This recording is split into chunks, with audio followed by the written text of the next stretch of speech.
everyone, happy Monday, start of a new week, which is all very exciting. Let me just refresh this. I'll see you all. Do comment if you're coming along to watch. Tell me how your weekend was. What have you been up to? What have you been doing? Let me just find this video on here. Yeah, what have you got up to? We finished celebrating Ed's birthday. We sort of celebrated over the weekend as well, which was lovely. I had a roast dinner delivered, which was very nice. I had a day off from cooking, from Vittle and Swig. So if anyone's local, if anyone's Tunbridge Wells area, the Vittle and Swig in Camden Road do an amazing roast dinner. And there was so much as well, like it was massive portions. Really, really delicious. So if you're looking for a roast dinner in Tunbridge Wells, and they deliver, very, very good. What else have we done? I had Sunday board games last night as well, which was very good. My dad came round, he's in our little bubble, and we played a few board games, which was nice, very nice, relaxing. Has anyone been watching is it the Pottery Throwdown or the Great Pottery Throwdown? I get confused between that and Great British Bake Off. But if anyone's been watching the Pottery Throwdown, do throw me a comment. Let me know what you think. I watched or caught up with the last two episodes, one last night and one this morning. Actually, I watched. They were amazing. If anyone's got a chance, it's on 4OD for catch up. But there's two judges, and the presenter this year is the woman, I can never remember her name, Siobhan something, who plays Sister Michael in The Derry Girls, and she's hilarious. She's absolutely brilliant. And one of the judges, bless him, just cries about 4 times every episode over pottery. Right, it's amazing. It's amazing to be that passionate about pottery. So it's fabulous to watch for that kind of, like, the ideas that people have and the creativity, and of course the things that go wrong as well. It's a really good one. Who else have we got? Sapphire. Hello, Sapphire and Jasper, you made it live. Excellent stuff.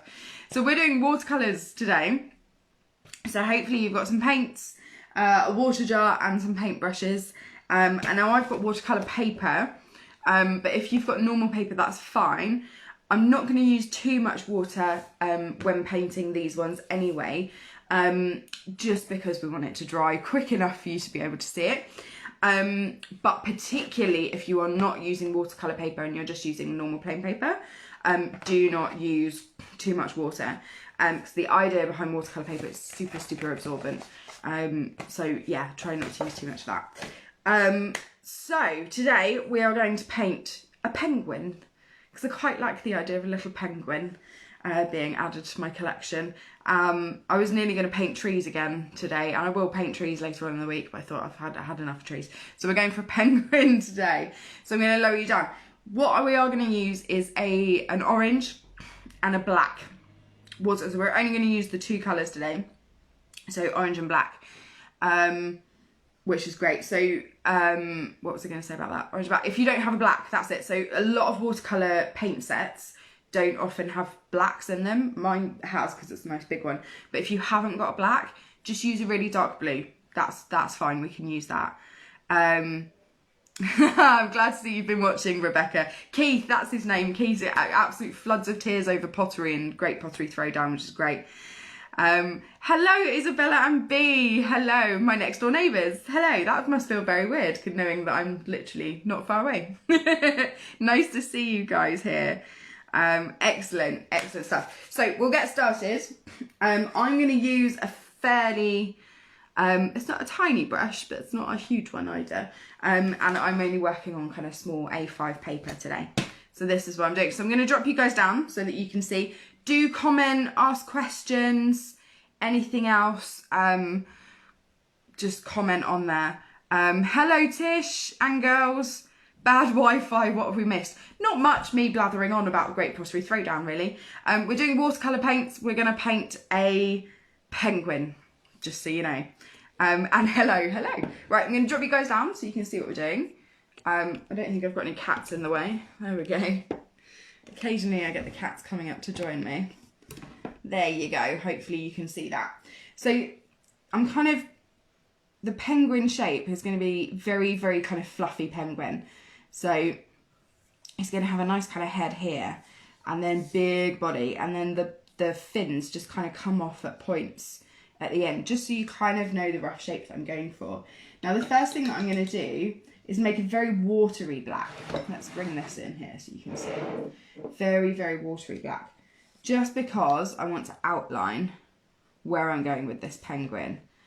Hello Helen, managed to join us. Excellent stuff. Oh, that's not nearly watery enough. There we go. So I'm just going to make very, very watery. There we go. So a lot of what I'm going to be doing with this is because we want to make him kind of grey, with using the darker black to just outline. So I'm going to put a little wing in here. That's going to be his wing. I'm hoping you can see this because this is quite light. There we go. Let's get a bit of grey going so you can see a little bit in there. And then we'll use the darker black. So if I colour in the wing effectively with the water, I'm then going to use the black just on the edge of the outline, and hopefully you can see it spreading. Remember to not use too much water. I'll just lift that up. So can you see where the paint just spreads into the water, which is really, really lovely, and that's the kind of look we're going for. So I'm just going to zhuzh that a little bit just to spread it. Zhuzh is a technical term, by the way. And I'm going to add a little bit more just to the other side of the fin as well. And again, remember to try not to use too much water in here. Okay, now for his face, we're actually going to leave a little gap on the paper so that he has a nice white face. Like so, she says. So I'm going to paint in that line again. And I'm going to curve it round. But then I'm going to only colour in, and the colour will only go as far as you paint the water. It's a really important thing to remember with watercolours. So I'm going to come in here. I don't really know how to describe that shape. It's kind of like a weird figure of 8. But that is the gap that we're leaving for his face. So I'm going to use a little bit of water to kind of zhuzh this together so we don't get too much of a hard line. And I'm going to add a little bit more colour into here as well. So I'm going to add some more of that grey around his face so we can really see the difference. And I don't know if you noticed, but I'm leaving a little gap on the right hand side here, or to you it might be the left hand side because I know Facebook flips it. So I'm going to put a little beak in there, but I'm going to do that in a second. I just want to get the remainder of the shape. So this is kind of his body coming in here. So we're going to go down to there, and that's where we're going to need a little bit of water to just, and it doesn't matter if this spreads, that's fine, and a little bit of colour, a little bit of our black, just to give him that grey feel. And again, don't use too much water. The paint will only go as far as you put the water. If you put too much, it will spread too much. There we go. So I'm going to add a little bit more black to that line of that fin. There we go. And I'm going to add a little bit into this big bit of body here. There we go. And I might just put a couple of lines here. So you can see that while it's still wet, it is smudging rather beautifully into the water, but it's still retaining some contrast, just to give it a little bit of something there. There we go. Okie doke. Let's do the beak before his head dries too much. So with the beak, again, we're going to leave a bit of a gap. I might come in a little bit stronger here. So I'm going to draw a line out and then leave a gap for the top of his beak, and then paint in the bottom beak, if you like. So the top part of his beak. And I'm just going to add some water there, just to allow that to smudge in. So can you see I've left a little bit of a gap and just drawn the line for the top of the beak, and then coloured in the bottom beak. So it just allows that contrast. Who's that? Hello, Dad. My dad's joined, excellent. So we're going to put another fin in here. So again, I'm just going to use a little bit of water and very watery black there. So we can use the grey, and we're just going to bring him in here. And again, use the water to spread the colour. And, ooh, flicked a bit of water there. And I'm going to just add a little bit into there as well. And a bit of water the other side, just to get that nice smudging effect that we've got along the other one. I'm just going to add that into there as well.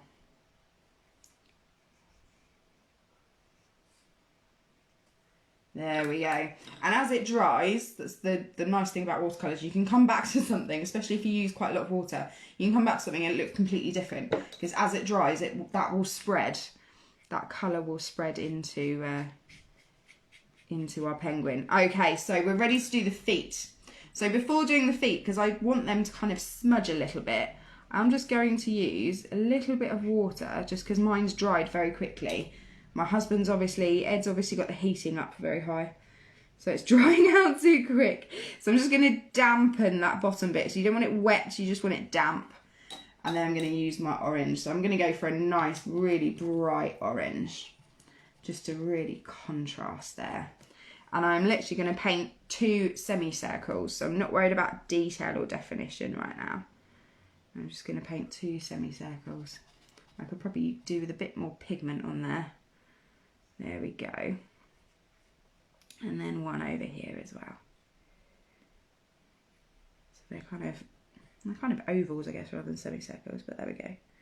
And you can see that they just start to feather off into there. So it almost looks like you've got the feathers coming down into their little feet. There we go. While that's just drying off a little bit, I want lots and lots of black pigment on this one, because you're going to basically draw a line for the eye.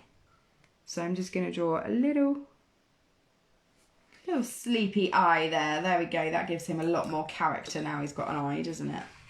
Hopefully you guys can see that. Hopefully everyone's, sorry if I'm going too fast, just shout, but hopefully everyone's all right. I will always save these videos afterwards, so you can always have a look at them. I'm going to use a little bit more of the watered down black, so I'm just going to use a little bit of grey just to come in along the bottom of the feet. So this is kind of going to look like the little toes and little claws coming out there. There we go. Et voila! One finished, very fluffy penguin, who's having a little snooze by the look of him. So there's one finished penguin. So just by using the 2 colours, and like I say, if you don't have a black in your set, you can use a dark blue. That's not a problem at all. You can get a really lovely, very, very cute little penguin. And it's all about leaving the gaps, I think, in this one as well. So really leaving the gaps and allowing the paint to kind of seep into the water. So there you go. Two little techniques there with watercolours already. Cyrus thinks he's so cute. Oh, thank you. Thank you very much. He is very cute. I'm quite liking him. Now, if you want to, you could paint just by using a little bit of grey. You could paint like a little line just either side of him, just to show that he's actually sitting on something. Actually, I might just do that now, just so I can show you guys. Let me drop you back down very, very quickly. So what you can do is just draw a little line like that, either side, and then rinse your brush off and just use the water and bring it up to that line, and then it kind of drags it down into the water so it doesn't look so harsh. Same the other side, so you really bring it up to that line and it just starts smudging, even though you've got quite a nice hard edge on the top there. I'm just going to bring the water around a little bit. There we go. Helen, what size brush did I use? Do you know what? I only have about 4 brushes, and I think the actual size of this brush has rubbed off. Yeah, I think it has, because I've used them so much. I think, let me have a look at the size of this one and I can compare. What is this one? This is a 5. I think so. That's a 5, that one. So it's probably about 7. I'd say it's probably a size 7. But it's a nice pointed brush as well. It's got a nice point to it, as opposed to a flat brush. Yeah, I think it's probably about a size 7. So there we go. One beautiful little penguin. Thank you so much for joining me. Do post in the comments below, take pictures of your penguins. Really love to see them. So do comment, and do comment on each other's as well, because it's really nice to see everyone enjoying everybody else's work. For anybody that'd like to donate to Arty Farty Retreat, I will pop the link below. Just to keep us going, basically, so we've got a studio to return to by the end of all this. But if anybody can't donate, I know it's a really difficult time for everyone. Please do share your artwork on your own Facebook pages, or share this video on your Facebook pages or local group Facebook groups. Would be really helpful. Every little really does help small businesses like Arty Farty Retreat at the moment, as I'm sure you can imagine. Thank you very much. Oh, you're welcome, Helen. Seen your comment. Thank you very much. I will photograph mine and post it below. And I'll be back tomorrow, 1 o'clock. Bring your watercolour paints, a water jar and watercolour paper if you've got it, and brushes. And we're going to have fun with another art piece. Thank you very much. See you all tomorrow. Bye.